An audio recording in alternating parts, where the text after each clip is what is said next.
والكتاب المبين سبحان الله এটা আমার একটা কিতাব স্পষ্ট কিতাব তার মধ্যে কোনো সন্দেহ নাই এরপর কোরআন বলেন ইন্না আনজালনাহু ফি লাইলাতিন মুবারাকাতিন ইন্না কুন্না মুনজিরিন সুবহানাল্লাহ এখানে বলা হয়েছে ইন্না আনজালনাহু আমি নাযিল করেছি কিতাব ফি লাইলাতিল মুবারাকাতিন নাযিল করেছেন কি কোরআন বরকতময় এবং কল্যাণময় রাত্রিকে বলা হয়েছে যে রাত্রি কোরআন নাযিল হয়েছে নিশ্চয় আল্লাহ তাআলা কুন্না মুনজিরিন নিশ্চয় আমি সতর্ককারী মুফাসসির ইকরাম আয়াতের তাফসীর কারকরা তাফসীর উল্লেখ করেছেন আয়াতে কারিমার মধ্যে দুটি জিনিস আলোচনা করা হয়েছে কয়টি দুটি বিষয় আলোচনা করেছেন ইয়া লাইলাতুল কদর নিশ্চয় আমি কদরের রাতে কোরআন নাযিল করেছি আও লাইলাতুল নিসফি মিন শাবান শাবানের রাতে কোরআন নাযিল করেছি আল্লামা জালালুল সুয়ুতি রাহমাতুল্লাহ আলাইহি তিনি বলেছেন নাযালা ফিহা মিন উম্মিল কিতাবে মিনাস সামাই সাবিআতি ইলা সামাই দুনিয়া তিনি বলেছেন আল্লামা জালালুল সুয়ুতি রাহমাতুল্লাহ আলাইহি দুই লক্ষ হাদিস হাফেজ কত লক্ষ পৃথিবীর এমন কোন মুফাসসির নাই বিশ্বের মধ্যে যদি আপনি মনে করেন 100টা তাফসীর কারকের মধ্যে 4 জনকে আপনি বেছে নেবেন তার মধ্যে তিনি থাকবেন 4 জনের মধ্যে থাকবেন 10 জনের মধ্যে তিনি থাকবেন এমন একজন তাফসীর কারক আয়াতে কারিমার মধ্যে তিনি বলেছেন হে লাইলাতুল কদর লাইলাতুল কদর রাত্রি কোরআন নাযিল হয়েছে আও লাইলাতুল নিসফি মিন শাবান দুটি কথা বলা হয় কয়টি লাইলাতুল কদর আও লাইলাতুল নিসফি মিন শাবান তিনি বলেছেন এই দুটি অভিমতটা দুটি আলোচনার কথা লাইলাতুল কদর আও লাইলাতুল নিসফি মিন শাবান প্রায় প্রতি তাফসীরের মধ্যে একই কথা পেয়েছি আল্লামা জালালুল সুয়ুতি বলেছেন নাযালা ফিহা মিন উম্মিল কিতাব মিনাস সামাই সাবাতি প্রথম যে কোরআনটা নাযিল হয়েছে সপ্তম আসমান থেকে লাউহ মাহফুজ থেকে ইলা সামাই দুনিয়া অর্থাৎ বাইতুল ইজ্জাতে নাযিল হয়েছে বলেন সুবহানাল্লাহ মুফাসসির ইকরাম বলেছেন এখানে কোরআনুল কারীম নাযিলের ধাপা পর্ব দুইটি পার্টি দুইটি তিনি বলেছেন যে সর্বপ্রথমে ইলা সামাই দুনিয়া লাউহ মাহফুজ থেকে প্রথম ভাগ পুরো কোরআনুল কারীম প্রথম আসমানে নাযিল করা হয়েছে ওই দিন ছিল লাইলাতুল নিসফি মিন শাবান ওই দিন ছিল কোন দিন লাইলাতুল নিসফি মিন শাবান আর কোরআনুল কারীমের কথা যেটা বলা হয়েছে ইন্না আনজালনাহু ফি লাইলাতুল কদর কদরের রাতে কোরআন নাযিল হয়েছে শাহরু রমাদান আল্লাযী উনজিলা ফীহিল কোরআন কোরআনুল কারীম রমজান মাসে যে নাযিল হয়েছে সেই রাতটা হলো প্রথম আসমান থেকে নবী করিম সাল্লাল্লাহু আলাইহি সাল্লামের উপর হীরা হয়েছে আয়াতে কারিমা সুবহানাল্লাহ পাঁচটি আয়াত নাযিল হয়েছিল সেই রাতটি ছিল লাইলাতুল কদর রাতে বলেন সুবহানাল্লাহ তাহলে মুফাসসির ইকরামের আলোচনা থেকে দুটো অভিমত স্পষ্ট পরিষ্কার বুঝতে পারবে বলেন সুবহানাল্লাহ কদর রাত্রিটা ঠিক লাইলাতুল নিসফি মিন শাবানটা ঠিক তারা দুটো ভাবে তারা বিশ্লেষণ করেছেন যে কোরআনুল কারীমের ইন্না আনজালনাহু ফি লাইলাতুল কদর এই রাতে যে কোরআন নাযিল হয়েছে রাসূল করিম সাল্লাল্লাহু আলাইহি সাল্লামের উপরে প্রথম আয়াতে কারিমা নাযিল হয়েছে সেই রাতটির নাম কি কদরের রাত কোন রাত কোন মাস রমজান মাস তাহলে প্রথম কোরআনুল কারীমের অবতীর্ণতা পর্বটা কয়টা ছিল দুইটি একটা হচ্ছে লাউহ মাহফুজ থেকে বাইতুল ইজ্জা প্রথম আসমান এটা বলেছেন লাইলাতুল নিসফি মিন শাবান আর দ্বিতীয় ধাপটা হলো প্রথম আসমান থেকে বিগত 23 বছরের রাসূল করিম সাল্লাল্লাহু আলাইহি ওয়াসাল্লাম নাযিল হয়েছে লাইলাতুল কদর। সমাজ অবস্থিতি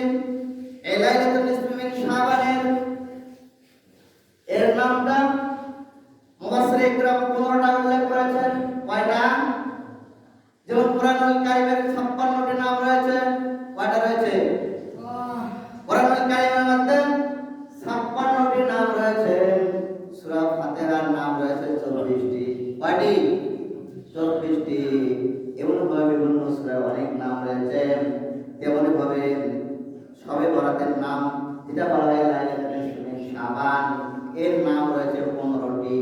কয়টি? 15টি নাম উল্লেখ করেছেন মুফাসসিররা। এক নম্বর তারা উল্লেখ করেছেন লাইলাতুল মুবারাকাতুন, বরকতময় রাত। তারপরে বলা হয়েছে লাইলাতুল বারাত।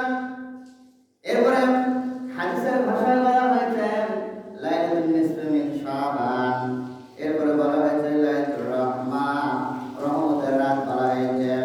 লাইলাতুল সিক্কি বলা হয়েছে, লাইলাতুল জায়জা বলা হয়েছে, লাইলাতুল ঈদুল মালাইকা বলা হয়েছে, লাইলাতুল জায়জা বলা হয়েছে, লাইলাতুল মালাইকা বলা হয়েছে, লাইলাতুল তাকবীর বলা হয়েছে, লাইলাতুল ইতকি মিনান নার বলা হয়েছে, লাইলাতুল তাযিম বলা হয়েছে, লাইলাতুল কিসমাত বলা হয়েছে, লাইলাতুল ইজাজা বলা হয়েছে, লাইলাতুল শাফা বলা হয়েছে, লাইলাতুল গুফরান বলা হয়েছে, লাইলাতুল রুজহান বলা হয়েছে। সুবহানাল্লাহ। সবাই বরাতের রাতে এই নাম আমরা বলি বাংলায়। মুফাসসিররা কয়টা নাম বলেছিল? 15টি নাম উল্লেখ করেছে। কয়টি? 15টি নাম করেছে। তার মানে পৃথিবীর মধ্যে, সারা পৃথিবীর মধ্যে এক একটা জায়গাতে লাইলাতুল বরাতের নাম এক একটা কথা উল্লেখ করা হয়েছে। যেমন কোরআনের ভাষায় এই শবে বরাতকে বলা হয়েছে লাইলাতুল মুবারাকা, লাইলাতুল মুবারাকা। হাদিসের ভাষায় বলা হয়েছে লাইলাতুল নিসফি মিন শাবান। হাদিসের ভাষায় কি? লাইলাতুল নিসফি মিন শাবান বলা হয়েছে। এমনি ভাবে আমরা বাংলাদেশে বলি শবে বরাত। কি বলি? শবে বরাত বলি। আরব বিশ্বে, আরব আমিরাত, ইরান, কুয়েত, এগুলো দেশে বলা হয়েছে লাইলাতুল নিসফি মিন শাবান। ইরানে বলা হয়েছে নিম শাবান। কি বলে তারা? নিম শাবান বলা হয়েছে। তার্কিশ ভাষায় বলা হয়েছে কিরাত কান্দিলি, কিরাত কান্দিলি বলা হয়েছে। মালয় ভাষায় বলা হয়েছে নিসফু শাবান। মালয় ভাষায় কি বলে তারা? নিসফু শাবান। বার্মিজ ভাষায় বলা হয়েছে শবে বরাত। পশতু ভাষায় বলা হয়েছে শবে বরাত। আফগানিস্তান, পাকিস্তান, ভারত এই উপমহাদেশের মধ্যে আমরা বলি শবে বরাত। বলেন সুবহানাল্লাহ। তার মানে একটা ওয়ার্ডের উচ্চারণ একটা দেশে একটা উচ্চারণ কি করেছে? উল্লেখ করেছে। সম্মানিত উপস্থিতি, নবী করিম সাল্লাল্লাহু আলাইহি সাল্লাম এই শবে বরাত সম্পর্কে, লাইলাতুল নিসফি মিন শাবান সম্পর্কে অনেকগুলো আলোচনা করেছেন। তিনি বিভিন্ন জায়গায় হাদিসটা উল্লেখ করেছেন।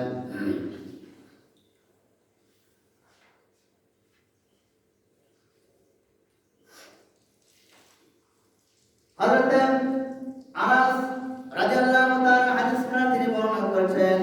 ওয়া আনাস রাদিয়াল্লাহু তাআলা قال قال رسول الله صلى الله عليه وسلم إنما سمي شعبان لأنه ينشعب لرمضان فيه خير كثير أو إنما سمي رمضان لأنه يرمد الذنوب.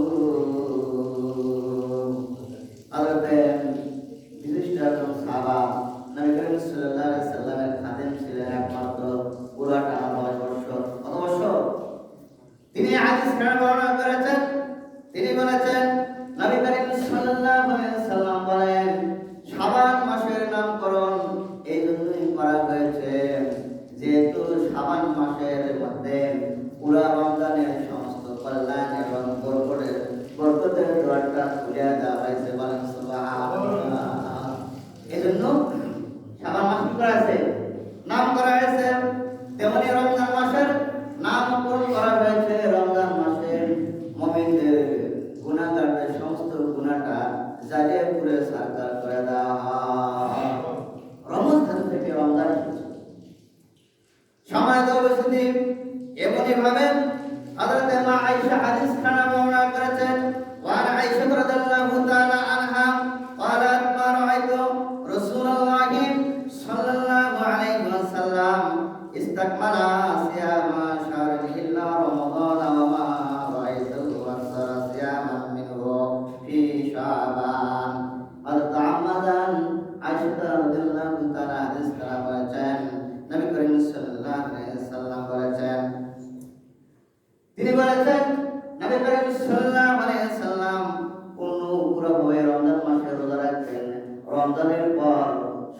বেশি রোজা রাখতেন শাবান মাসে, বলেন সুবহানাল্লাহ।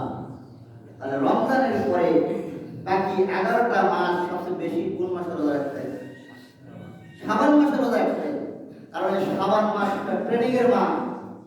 সামনে আমাদের মায়ের রমজান আসতেছে। মায়ের রমজানের প্রস্তুতি গ্রহণ করার জন্য এই মাসটা আল্লাহ রাব্বুল আলামিন আমাদের জন্য বিশাল উপহার দিয়েছেন, বলেন সুবহানাল্লাহ।